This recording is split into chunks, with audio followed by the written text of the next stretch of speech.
For the first time ever, someone diagnosed with autism went on Survivor, and it resulted in the most emotional moment in Survivor history. But something else happened here too, that has never happened on the show in more than 25 years. In this video, I'll show you what happened, explain why it brought the host to tears, and share with you some of the most shocking and emotional moments in Survivor history. Here's everything you need to know. And if you're new here, I'm Mad Morph. This is my movie club where I talk about movies and TV, so like and subscribe for more like this. Do you want to play with me? Play with you? On the sand? Do you want to play this game with me? To begin, if you don't know Survivor, here's a really quick rundown. It's a reality TV show where a bunch of people live on an island together.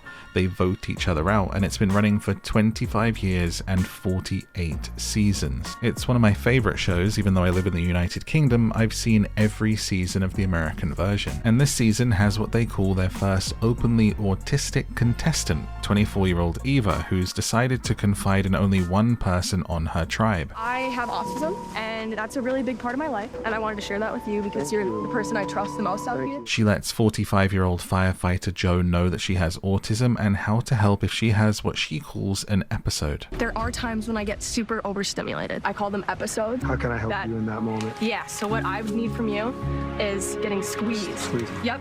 Squeeze. Yep, Okay. and just be like, it's okay. Eva must have that neurodivergent psychic intuition going on because she picked correctly. Joe, being a dad and an all-around decent human being, reacts exactly how you'd want someone to. Well, absolutely love to help you with that situation. Thank Can I give you. you a hug? Yes. That's awesome. All right, I got you, and I'm proud of you for being here with that. I'm not gonna let her down. He is moved by her trust and vows to look after her even at the cost of his own game. Even if that hurts my game or whatever, if I gotta go home early, I'm not gonna let her down. This moment in itself was beautiful, but that's not the moment everyone was talking about. Survivor is not just a game of survival, it's a social game of alliances and betrayals. The modern era of the game is filled with people taking advantage of one another and backstabbing each other. That's some backstory for why Eva chose to only tell one person at this point, because she was afraid of people taking advantage of her poor social skills to make their game better. Because people could take advantage of me. That I'm going to struggle with understanding when people are lying. I know that there are times when I may need help. The bond between Eva and Joe develops over the first few episodes until they find themselves separated on two different tribes now competing against each other in a challenge. Joe is the only person that I told about having autism. Going at it alone is scary and new. The challenges are for immunity, meaning you and your team are safe from being voted out, and only 2 of the 3 tribes can win. Joe's tribe had already placed first, leaving Eva's team battling the other tribe for the final space in immunity. Don't worry about it. I can't even get past the beginning. With it coming down to Eva and one other person. Eva, the final person on her team, needing to complete the task to keep her team safe, and she was getting frustrated. Sorry, that way's not working. Eva's getting flustered. Drops again. Joe could only watch on, giving words of encouragement from the sidelines, and his concern was painfully visible. Frustration really setting in. Breathe. Keep breathing. Breathe. Eva, feeling it now. Yourself, you can do it. Say that to yourself right now. Say, I can do this. I can do it. I can do it. I can do Eva it. continuing to slowly get more and more frustrated with herself until she's visibly upset, but then this happened.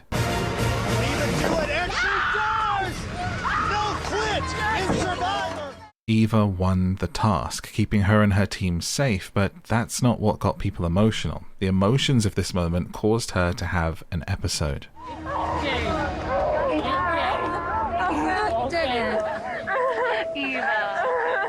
Dad's gonna be so proud you did it. Come on, girl. I'm proud. Way to talk to her. Under pressure to do it. Way to talk to her. Under pressure to do it. A reminder that none of these other contestants know that Eva has autism, and Joe is still only able to watch. If you are watching this and thinking, dude, why aren't you going over there and helping her? The teams are told they must not move from their spot or go over to other teams during challenges. These are rules that are set in place from the production team, so Joe just has to watch, knowing he's the only one who really knows her situation and the only one who knows how to help. When finally the host says this. Joe, you want to give her a hug?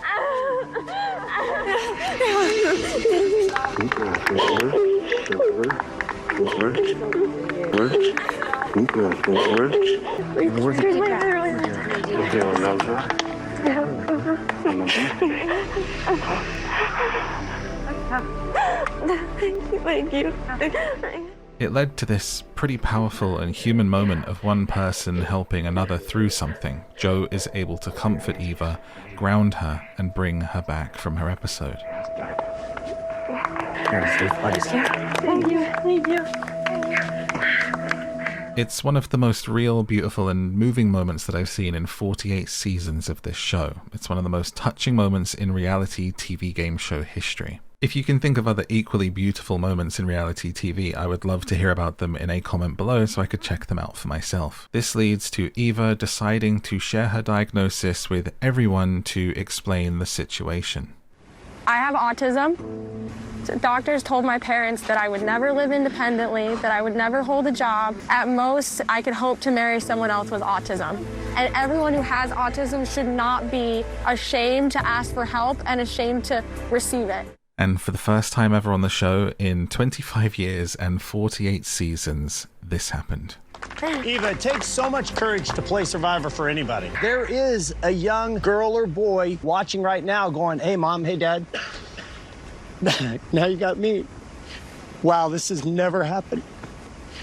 I'm a parent, too, and I do see it.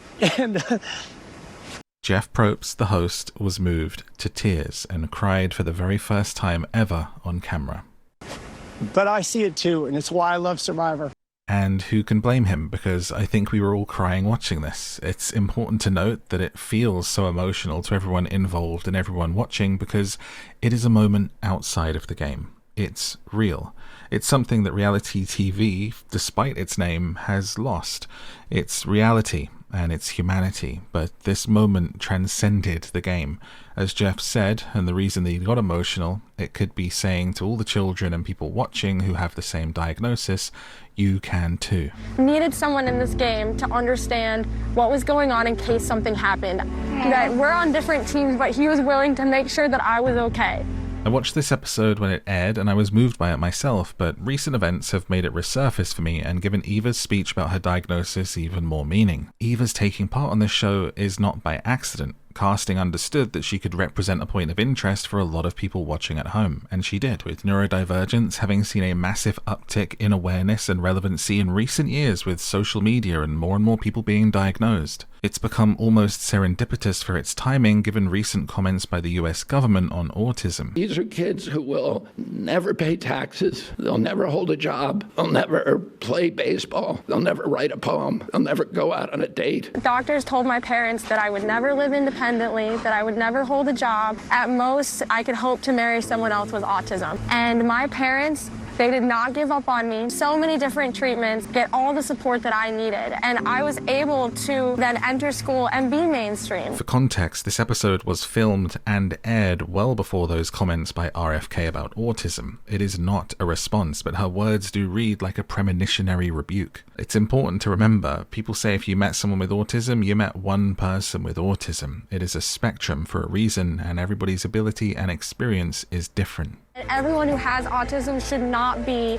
ashamed to ask for help and ashamed to receive it. Thank you all for allowing this to happen, allowing him to come and help me, and just supporting me in this. Survivor is a show that prides itself on trying to represent wider society with its casting and its show, with representation, diversity, and contestants who embody current social issues. I'd rather not get into the debate of wokeness in TV, movies, and games because it's just a stupid culture war at the moment and everyone lacks nuance. That would be an hour-long video of itself. But what I will say is that I'm going to give Survivor its props here, because for the most part, it's done it pretty well, and it's done it in an unforced and mostly natural way. Reality TV is at its best when it represents the society that is home to the show. Nothing for me will ever match the raw and natural conversations, experiences, and things that went down on early UK Big Brother. Let's not forget that the UK had a trans person win back in 2004 with 74% of the public vote, and no one cared or said it was forced and woke back then. Maybe Nadia's on her period. Yeah. Unlikely, but maybe. But unfortunately, reality TV has become unreal, heavily produced, sanitized, and with very little to say of substance. It doesn't really reflect what's going on in society anymore, so when these moments happen, I do want to highlight and share them. Survivor has come a really long way from a season where it split tribes by race, a controversial season which is actually a really good watch, and its low point of so-called wokeness probably being dropping the word guys from one of Jeff's immortal catchphrases, come on in guys. I too want to be of the moment. So, is a word like guys okay? Or is it time to retire that word? As a queer woman, do not feel excluded by guys. Yeah, does anybody disagree? No. We feel okay keeping guys. Guys is good. I don't agree that we should use the word guys. I want to change it. Glad that was the last time I will ever say it. But there have been high points where Survivor has started or added to conversations in culture. The season with Jack and Jamal having some really interesting conversations about race. You push it, Jamal, with your do-rag? Do-rag, wow. Do you welcome the, race conversation? Careful. Jack walks away. Thank you for allowing me to apologize. Yeah, no, thank you for doing so. It means a lot. I don't get a lot of apologies. So Jack's apology to me kind of made up for a lot of times. So that apology, man, I'll remember that for the rest of my life. The same season having a Me Too discussion after a contestant was considered too touchy-feely and handsy. Since it won't be let go, right, clearly. You're right, I will never let it go. Actually a pretty dark moment for the show because he was allowed to stay for a bit longer and the women who stood up to him were the ones voted off by the rest of the tribe. I feel the hatred. I feel so alone for the last couple days. Janet, no one hates you. And perhaps its biggest conversation starter as a show, the outing of a trans person on the show and the tribe mates' reaction to it. Why haven't you told anyone you're transgender?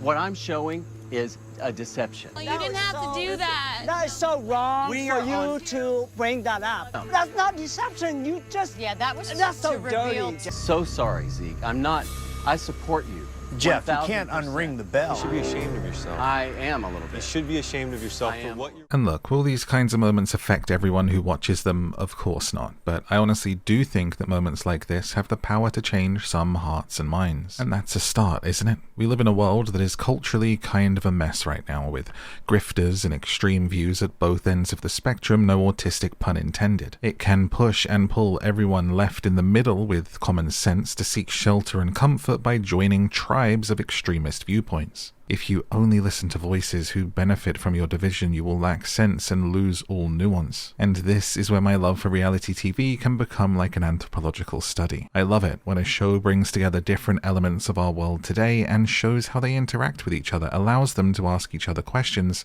and have conversations that we don't seem to be allowed to have anymore. Because when it's done well, it can start or add so much to some very important topics. And more importantly, it can sometimes reach people who would otherwise not care to listen. Because personally, for me, reality TV is actually at its best when it represents our differences, and humanity is at its best when we embrace them.